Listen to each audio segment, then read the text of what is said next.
Okay, this one is for the princess. Princess Rihanna sent me an email so that I could check out a version of what we call the grapevine, what is called BK Chat London or Black Chat London, where a group of millennials start with a common topic and they kind of expound. The video that she sent me was about black men as breadwinners or black men as head of household. And there's a similar format to what the grapevine does. The interesting thing is that the grapevine is actually brought together by Nigerian women, and it seems to be that BK Chat London is actually brought together by Nigerian men and women in London, which is, I found that curious. But I can between America and what I see in, say, like London or the UK.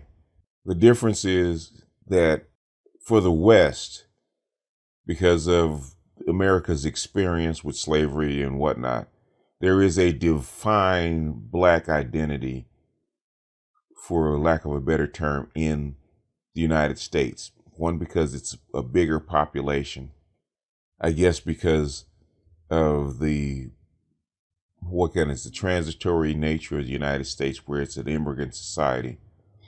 There has been a more defined nature as far as the black identity in the United States, possibly because it was forced. Most other places, like, say, Latin America, or say like Brazil, or even the Caribbean, where the caste system was almost integrated in steps. So there is not a clear-cut, defined black identity like there is in the United States. And plus, possibly the United States has been the leader of the Western society for the last 100 years or so. So there might be even that. So the definition of black thought, I think, as far as the West is concerned, probably is the United States. So I see that the Brits, or the black immigrants that come from Africa and the Caribbean into the UK, I don't see that there's a defined black identity.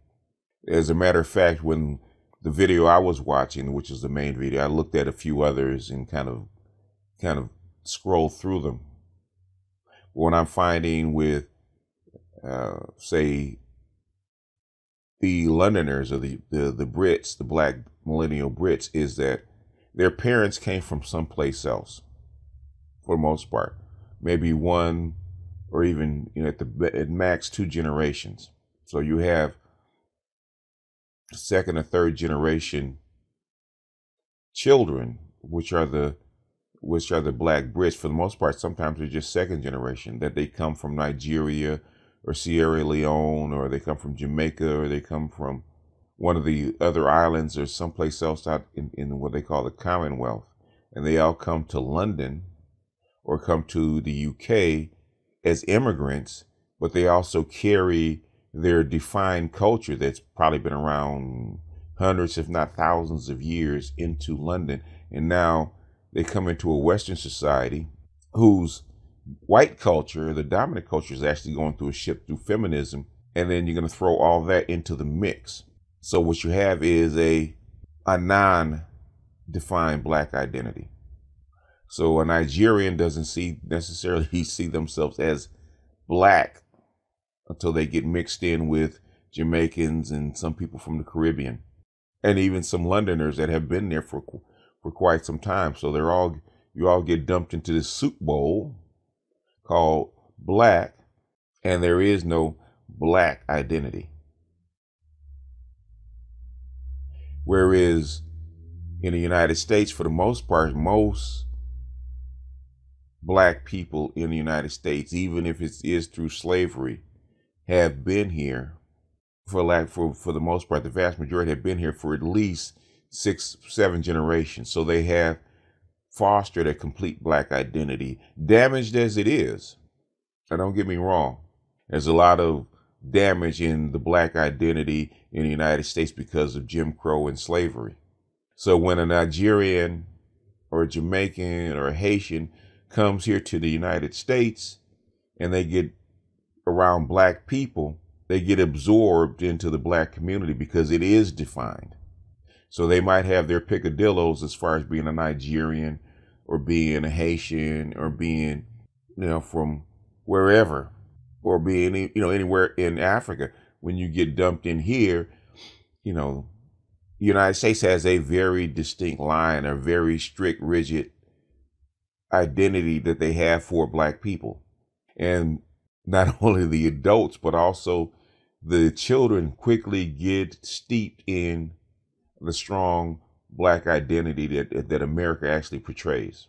So if you want to be Western and you want to be black, it is easier to absorb a black identity here because it is so defined. It is so outward. It basically is so interwoven into the fabric of the United States, where I think in London, in the UK, since most Brits see all of you guys as immigrants, much the way that white people in, say, the 1800s or even the early 20th century got dumped in and eventually over time had to be absorbed into a white identity. So there was always difference between the Italians, the Irish, the Jews, even the Germans for in some portions, where they all had to be socialized into a white identity, and it took 2, 3, maybe even 4 generations for all that to disappear, where they would intermarry. Difficulty with that in London or the UK is that there's always, in the West, there's already a defined black identity fostered by the United States. So you have what the idea of what a black identity is by white people. You're coming in as immigrants. You're trying to be absorbed the same way that black people are being absorbed into the United States. Now, even with, say, black people being absorbed into the white culture, that is 4 generations long, maybe even more, where black people have been assimilated into white culture. Nigerians and the people on the islands do not have that. So all of this is new to them. So you have millennial women that come from a strong patriarchal or a very strong set matriarchal values of how a family is supposed to be run. You mix that up against white Western feminism, where the patriarchal structures are being torn down, if not already been gone, because that's what you're assimilated in school.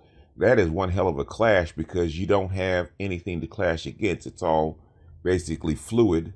And then you try to mix in black people who have a black identity from other cultures. Like, say, the folks from the islands and from the United States have a very strong matriarchal bent. You take Nigerians or East Africans who have a strong patriarchal bent, you put those two together, that's going to be a clash, a huge clash. So the millennials are stuck with trying to figure out what is acceptable, what's going to be acceptable, what's going to be accepted, and form their own, quote unquote, British black identity while being absorbed by a white identity. So I can understand why there's such contention. I didn't know that there would be that much, how can I say, angst and combativeness between what I see as black Brits.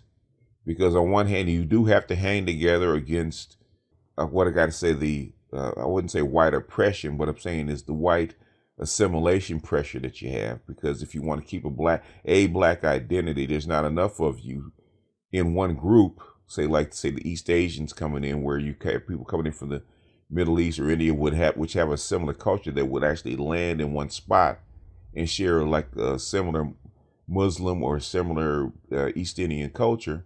There's not enough of you to actually do that. And so if you want to keep a black identity, it's very difficult to have one with all the different disparate black culture, because there's not simply one black culture in the world. There's thousands of them. And Rihanna would know, because Her folks come from Nigeria. Nigeria has what, basically the three or four, five, six cultures, different tribes that have slightly different cultures that even in Nigeria they don't quite mix. So you put them into the UK to actually get along with other people, with other islanders and people from other parts of the world that have similar skin but don't have similar culture. That is a mess. So I don't envy the black folks in Britain trying to get along. So I can kind of understand why there was the marry out rate is so steep or so high, because unless you're going to marry somebody that is from where you are, say like if you're from Nigeria, you marry another Nigerian, or if you're from the islands, you marry somebody from Jamaica or wherever Haiti or wherever you come from. It's kind of difficult to mix those two cultures. Where in the United States, because there is such a strong, very, very, very strong black culture, it's easier for Africans and other folks to actually learn and kind of fit in. There's going to be some kind of deviation here or there, but from the, you get immigrants coming in, say you got maybe 1 point, what is that? I think the last count was maybe a million or so immigrants coming in, black immigrants coming into the United States. But the thing is, they mix in with the other 46 million black folks. So the thing is, there's a bigger wave to carry them, a bigger cultural wave to carry them. And since American black culture is a mixture, is a pool of all these disparate cultures together, they can find their place to slot in. So it's not that difficult for a black Jamaican to come in and kind of fit into black culture, black American culture, or a Nigerian, because my grandson's grandmother is Nigerian. And why there's a slight difference, you can tell there is a slight difference, that after they go to school, you can't tell the difference between a black Nigerian or black Haitians or black Jamaican or whatever from the rest of them, because all that stuff gets worked out when they're kids. You really can't. And until in fact, you don't even know until you go see the rest of the families. Okay. Or they're Nigerian, or they're Somalian, or wherever they're from. That stuff all kind of gets worked out. So I don't envy millennial Brits, and I can see why.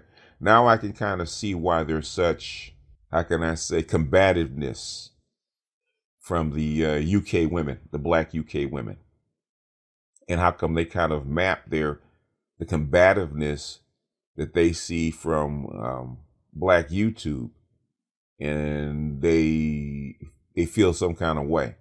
And even though there's some combativeness, and there always has been some kind of combativeness amongst black males and black females in the United States, you got to remember, at the end of the day, it's almost like 90% of black men marry black women. And it's like 90% of black men date black women. So even though the culture is crazy, there's craziness between black men and black women, we've been raised in that craziness, so it's normal to us. Where there's a different kind of madness going on in the UK, and it's not a madness that's been developed because you guys have a damaged culture. There's madness going on is because you have a mix of immigrants, and you have different cultures that are actually coming in and clashing between male and female. So a lot of black Brits are actually looking to a more stable culture, which is the dominant culture, which is why they're more easily absorbed into white culture. But this is for the princess. That's my 2 cents. Princess, don't feel bad. It is what it is. You guys are just at the bleeding edge of trying to figure out if there is going to be a black British culture, which I would say in about 4 generations, there probably will not be very much of it. I think it's going to get absorbed into what they call gray goo. which I think that's the way the human race is headed into a gray goo, like everything's going to be mixed up. But I wouldn't, it's fun. It's fun to actually look at it and look at it from, say, an objective standpoint, not from a where you have to date. Because I think as a young person, it's harder because you have to date in this kind of screwed up, toxic environment, which would be difficult. But it's easier if you look at it from a standpoint, say, I mean, for me, it's easier because, like I said, I've kind of aged out a little bit. And number two, I'm looking at it from more of a, as I call it, a amoral, pragmatic standpoint, and from a anthropological or demographic standpoint. It's, if you listen to them really carefully and see even the guys were arguing with each other about how to proceed, because there is no set rule how to proceed, because you can't write the strict cultural code for 5, 6, maybe even 10 different cultures. It just doesn't work. And then you mix in the dominant culture, which is alien to you, that you have to assimilate into to actually work and thrive. Then it gets even more mixed up. Because, like I said, when you get married, even your date, you're bringing families together, or familiar cultures together, and trying to put square pegs in round holes don't always work, or don't always work easily. But that's my thought. I don't know if this is going to help you or not.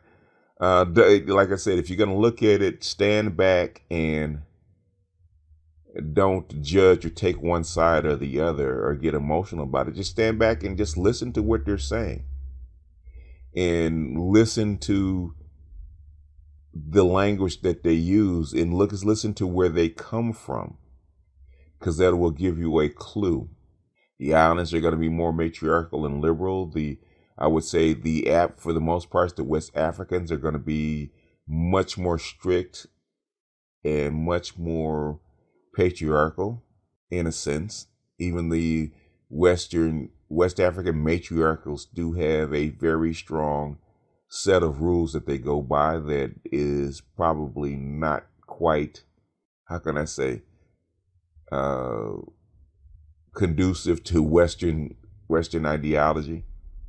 But yeah, sit back and listen. I always say listen to what they say, and listen to where they come from, and then how that culture instructs their beliefs and their idea of a family, because you learn from your parents what the idea of a family is. And if you don't have 10 generations that have been around white people, then even being around white people and absorbing their culture can be different or difficult, because it's very, very different. But anyway, I'm going to jump off of here. This is for you, Princess. I hope you get something out of this. I don't know if you will, but that I'm going to jump off of here, and I'll see you guys on the next one.